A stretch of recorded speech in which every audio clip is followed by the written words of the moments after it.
Where is my baby? Tell me where my baby is.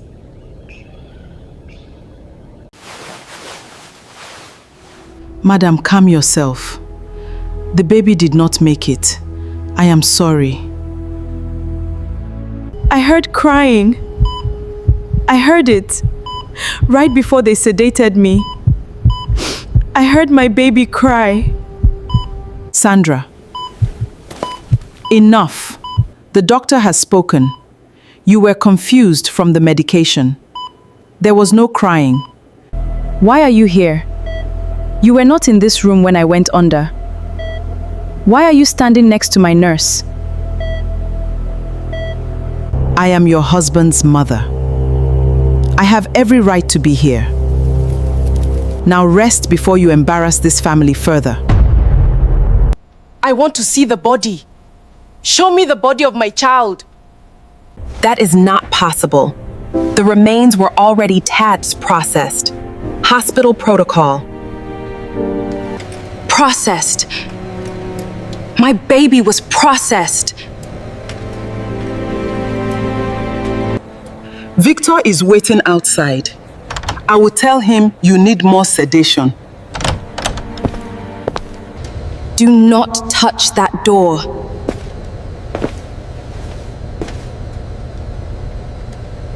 Sandra did not scream when they told her. She had already used every scream she had during labor. 12 hours of pain on a narrow hospital bed in a wherry, gripping a pillow that smelled of antiseptic and other people's suffering, calling for Victor who was not there, calling for anyone who would come. By the time they wheeled her into the delivery room, her body was a wrung-out cloth and her voice was almost gone. She remembered the moment they placed the mask over her face. She remembered resisting it, pushing the nurse's hand away, saying she did not want more medication. She remembered the nurse saying it was necessary, that her pressure was dangerously high, that she needed to relax for the baby's sake. And then she remembered the crying. It came just before the darkness swallowed her. A small, sharp sound, thin and furious and alive, the kind of sound that does not come from something that has no breath. She heard it clearly. One cry. Then the medication took her under, and she heard nothing more. When she woke up, Helen was sitting in the corner of the room. Not Victor, not a doctor, not a nurse holding her newborn wrapped in a blanket. Helen, her mother-in-law, sitting in the plastic chair by the window, with her hands folded in her lap and her face arranged into something that was almost sorrow, but was not quite sorrow. She knew the difference. She had lived in that woman's orbit for 3 years. She knew every expression Helen owned and what each one really was hiding underneath. "Where is my baby?" Sandra said. Her throat was raw. The words came out cracked and dry. Helen looked up slowly. "You need to rest." "Where is my baby, Helen?" "The doctor will explain everything. Just rest." Sandra tried to sit up and the room tilted. A nurse appeared from somewhere behind the curtain and pressed her gently back down. The nurse's hands were careful, too careful, the kind of careful that means someone has been told to handle something that might break or explode. The doctor came 20 minutes later, young, uncomfortable. He did not meet her eyes when he spoke. He told her the baby had not survived. He told her there had been complications during the final stage of delivery. He used words like hypoxia and cord involvement, and he spoke them quickly, professionally, like a man reciting from a script he had memorized but did not believe. Sandra listened to every word. Then she said, "I heard crying." The doctor paused. "That can sometimes happen with the medication. Auditory." "I heard my baby cry," Sandra said. "Before you sedated me, I heard it." Helen rose from her chair. "Sandra, the man is a doctor. He has told you." "I am not speaking to you." The room went very quiet. The doctor cleared his throat, said he was sorry for her loss, said she should rest, said grief sometimes makes the mind hear things it wants to hear. Then he was gone, and the nurse was gone, and it was only Sandra and Helen. and the weight of something enormous and unspoken pressing down on the small hospital room. "I want to see the body," Sandra said. "That is not something. I want to see the body of my child, Helen. I carried that child for 9 months. I have that right." Helen's face did something complicated, something that moved through discomfort and impatience and landed finally on a hard, cold wall. "There is nothing to see. It has been handled. Victor is outside. Let me bring your husband so you can grieve together like a family." Sandra looked at her mother-in-law for a long time. Then she lay back on the pillow and closed her eyes and said nothing more. But she did not sleep. She lay in that hospital bed and she listened to the silence, and she turned that one small cry over and over in her mind like a stone she could not put down. And somewhere, beneath the grief and the medication and the exhaustion, a part of Sandra that had not yet been broken held on to that sound and refused to let it go. Victor was a good man in the way that some men are good, meaning he was not cruel, not deliberately, but he was soft where he should have been hard, and hard where he should have been soft. He loved his mother the way people love a habit they have never examined, completely, without question, without ever standing far enough back to see the shape of the thing they were loving. When Helen told him the baby had not survived, he wept in the hospital corridor. Real tears, heavy tears. He was not performing grief. He genuinely felt it. But he did not question it either. His mother had been there. His mother had spoken to the doctor. His mother had handled everything while he was stuck in traffic on the Onitsha road, racing to get there in time and arriving 2 hours too late. He trusted that what he was told was the truth, because it had never occurred to him that his mother was capable of something that required him not to trust her. He came into Sandra's room with red eyes and reached for her hand, and she let him hold it. She did not tell him what she was thinking. She did not tell him about the cry. She lay in that bed and she looked at her husband's grieving face, and she made a decision that would take her years to understand. She decided to wait. Not to accuse, not yet. To wait and watch and listen. It was the most controlled thing she had ever done in her life. They buried an empty box. Sandra only discovered this 3 years later by accident when the grave digger who had been hired that day got drunk at a naming ceremony in their neighborhood and mentioned to no one in particular that the smallest graves were always the ones that stayed with him, that some of them were not even... And then his wife shushed him and pulled him away. And Sandra, who had been standing 6 feet behind him, refilling a drink she did not want, went completely still. She did not confront him. She found out his name. She found out where he lived. She sent her younger brother to visit him with a bottle of good ogogoro and a story about needing information for a family matter. What came back to her brother was not a full confession, but it was enough. The box that had been lowered into the ground in that Owerri cemetery had not contained what everyone believed. Sandra sat with that information for 4 more years. She did not leave Victor. She did not accuse Helen. She went about her life, her small fabric shop in the market, her quiet evenings, her marriage that had not quite recovered from the hospital room, but had not collapsed either, like a wall with a crack running through it that everyone pretended not to see. She grieved openly and appropriately for the child she had lost.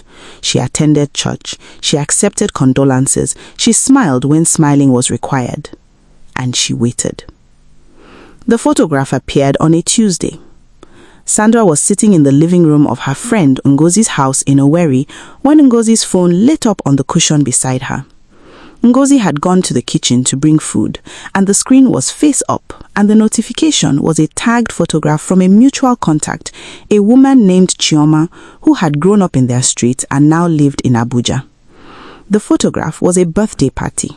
Children in bright clothing, balloons, a cake shaped like a football.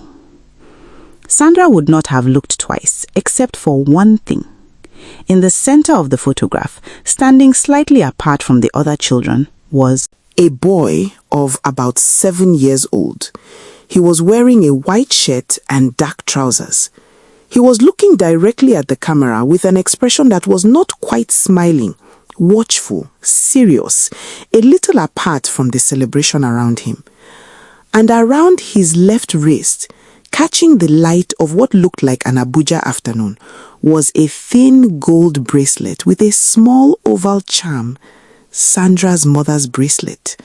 The bracelet Sandra had buried with her baby because she had nothing else to send with him into the ground. She picked up the phone. Her hands were not shaking. Later, she would be surprised by that. She enlarged the photograph with 2 fingers and brought the boy's wrist close to her face and looked at the charm, a small oval piece with a flower pattern pressed into it that her mother had worn every day for 30 years and that Sandra had removed from her mother's wrist at the funeral and kept in a box by her bed until the day she placed it on the small cold bundle that she never got to hold. She heard herself breathing. Ngozi came back from the kitchen and stopped in the doorway. Sandra, what is wrong with you? You look like you have seen... Who are these people? Sandra said. Her voice was very quiet. She turned the phone to face Ngozi. This party, these people, who are they? Ngozi came closer and looked. That is Chioma's cousin and her husband. They live in Maitama. Why? The boy in the white shirt. What is his name? Ngozi took the phone and looked more carefully. I don't know. I have never met them personally. Sandra, what is happening? You are scaring me. Sandra stood up. I need Chioma's number right now. What followed was not quick. Nothing that mattered ever is. Sandra did not call Chioma that night. She went home and she sat in her bedroom and she thought about everything she knew and everything she suspected and everything she could not yet prove. And she understood that if she moved too fast, she would lose everything.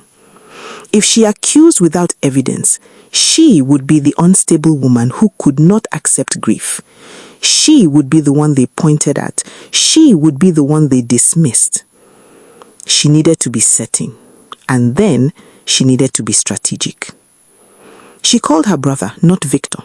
Her brother Emeka, who worked in Lagos in logistics and who had connections and who had never liked Helen from the beginning and who held Sandra's hand at that hospital and looked at Helen across the room with eyes that said, something is wrong here even then. Emeka flew to Owerri the next weekend. Together, they built what Sandra had been quietly building in her mind for 8 years. A thread. The nurse who had been on duty that night, the doctor who had not been. Met her eyes, the gravedigger's drunken words, the bracelet, the boy in Abuja. Emeka traveled to Maitama. He spent 2 weeks there, moving carefully, learning what he could about the couple who lived in the house in the photograph. He did not approach them. He simply watched and asked quiet questions of people who had no reason to guard their answers. What he brought back was this. The couple had no biological children. They had been trying for years before the boy arrived. The boy had come to them through a private arrangement, not adoption, not formally, but through a connection the husband had with someone in the medical sector in Owerri. The husband had worked in Owerri briefly, 8 years ago, at the same hospital Sandra had been admitted to. The same hospital. The same time. Sandra did not cry when Emeka told her. She had already spent 8 years of tears. There were no more left for this part. Only a cold, bright clarity that she recognized as the thing that had been waiting inside her all along. She hired a lawyer, a woman in Enugu who specialized in family law and who listened to everything Sandra said without interrupting, and at the end of it said simply, "We will need DNA. Everything else is support. DNA is the foundation." Getting the DNA was the part that required the most patience. It took 4 more months, a carefully arranged school visit by Emeka's wife, who worked in education and had legitimate reason to be at the private school in Maitama where the boy was enrolled. A cup, a straw, a laboratory in Lagos that handled sensitive cases with discretion. Sandra waited. The result came on a Thursday morning by email. She opened it alone in her fabric shop before any customer arrived, sitting behind her sewing table with the morning light coming through the window and the sound of the street beginning outside, and her whole life balanced on what the screen was about to show her. Probability of maternity, 99.97%. Sandra put the phone down on the table. She pressed both palms flat against the wood, and then she lowered her head and she wept, not the grief weeping she had been doing for 8 years, but something different, something that sounded like a door breaking open, something that had been locked inside her since the moment they put that mask over her face in the delivery room, and she heard one small furious cry before the darkness took her. Her son was alive. Her son had been alive this entire time. Helen did not see it coming. That was the part that would haunt her. Not the exposure itself, but the fact that she had genuinely stopped worrying. 8 years had passed, the nurse had relocated, the doctor had moved abroad, the gravedigger was a drunk who nobody believed. Helen had looked at the situation from every angle and convinced herself it was sealed, finished, safe. She had told herself a version of the story in which she was not a monster. She had told it so many times it had become true in her own mind. Sandra had been unstable, the marriage was shaky, a baby would have trapped Victor in something Helen had decided was wrong for him. The couple in Abuja desperately wanted a child. The money had gone to the nurse and the doctor, and a portion, Helen told herself, to the hospital's equipment fund. She was practical. She was protecting her family. That was all. She was sitting in her parlor in Owerri on a Friday afternoon watching a program on television when Victor walked in. He did not say anything at first. He simply stood in the doorway with something in his hand, a printed document, several pages, and looked at his mother with an expression Helen had never seen on her son's face before. Not anger. Anger she could have managed. She had managed Victor's anger his entire life. This was something else. This was the face of a man who has just watched the entire architecture of his understanding of his own life collapse brick by brick and is standing in the rubble trying to find one solid thing to hold on to. Victor, Helen said, "What is—" "My son is alive," Victor said. The television continued playing behind Helen. A studio audience laughed at something. "My son has been alive for 8 years in Abuja, in someone else's house, calling someone else's mama." He stopped. His voice was doing something it could not quite control. "And you knew." Helen opened her mouth. "Do not," Victor said quietly, "do not explain to me. Do not tell me you were protecting anyone. Do not tell me it was complicated. Just tell me yes or no. Did you know?" The television audience laughed again. Helen said nothing, and her silence was the only answer that had ever mattered. The legal process was not swift, but it was thorough. Sandra's lawyer was meticulous. The DNA evidence was irrefutable. The nurse, tracked down in Port Harcourt, where she had been quietly working under a slightly different name, broke under formal questioning within 40 minutes. She had been waiting 8 years for this to catch up with her, and somewhere underneath her denials, there was almost relief when it finally did. The doctor, contacted by his licensing board from his position in the UK, cooperated fully in exchange for considerations that Sandra did not concern herself with. He was not her focus. The couple in Abuja were not criminal participants in the original scheme. They had paid money through a broker and asked no hard questions because they did not want hard answers. The law's view of their position was complicated. Sandra's view of them was simpler and more human. They had loved and raised her son for 8 years, and whatever happened next was going to require more grace than justice could provide. She held that tension without resolving it because some things do not resolve cleanly, and pretending otherwise would have been its own kind of lie. Sandra was charged. Victor cooperated with everything. He moved out of the family home within a week of that Friday afternoon in the parlor and did not go back. He did not ask Sandra to take him back. He did not feel he had earned that conversation. What he did, quietly, without being asked, was place himself entirely at her disposal for whatever she and her lawyers needed. It was not enough. He knew it was not enough. But it was what he had. Sandra met her son for the first time on a Wednesday morning in a neutral location arranged by the family courts, a comfortable room in an Abuja facility designed for exactly this kind of meeting, with soft chairs and windows, and a woman from the child welfare office sitting quietly in the corner. His name, the name the Abuja couple had given him, was Daniel. He was 8 years old. He had Sandra's mother's eyes. He had a small, serious face, and he held himself slightly apart from new situations the way Sandra did, watching first, deciding later. He was wearing a blue shirt, and his hands were folded in his lap. Sandra walked into the room and sat down across from him. She did not rush towards him.